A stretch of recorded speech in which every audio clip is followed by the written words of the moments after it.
الفلسطيني الأبي. وقفتنا الاحتجاجية هنا هدفها أن تقول للاحتلال: كفى تماديا على الأقصى المبارك، كفى تسلطا وتجبرا وعلوا في الأرض، إن صولتكم الباطلة لن تدوم ولن تطول بإذن الله تبارك وتعالى. الأقصى المبارك آية في سورة، السورة في كتاب، الكتاب كتاب هداية وإعجاز إلى أن يرث الله الأرض ومن عليها.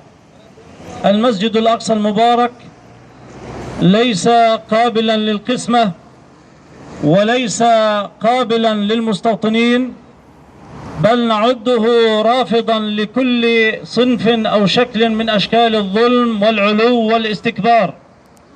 أقصانا، الله أكبر ولله الحمد، الله أكبر ولله الحمد، الله أكبر ولله الحمد، الله أكبر ولله الحمد، الله أكبر ولله الحمد. السلام ورحمة الله.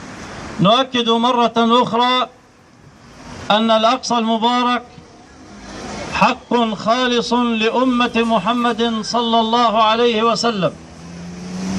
الأقصى المبارك بقبابه، بمآذنه، بمصاطبه، بساحاته، بأسواره، بأرضه، بسمائه، حق خالص لأمة محمد صلى الله عليه وسلم.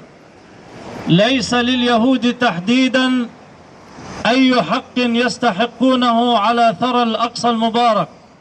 هو قبلتنا الأولى، هو ثاني المسجدين، هو ثالث الحرمين الشريفين.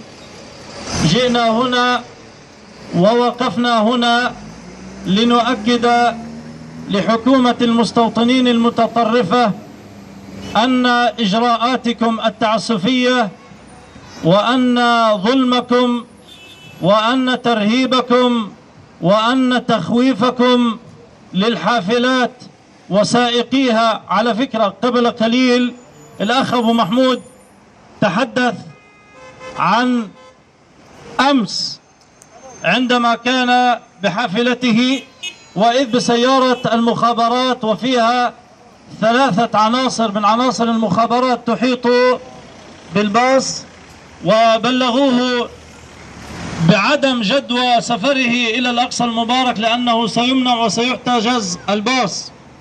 هذه إجراءات ظالمة تجري صباحا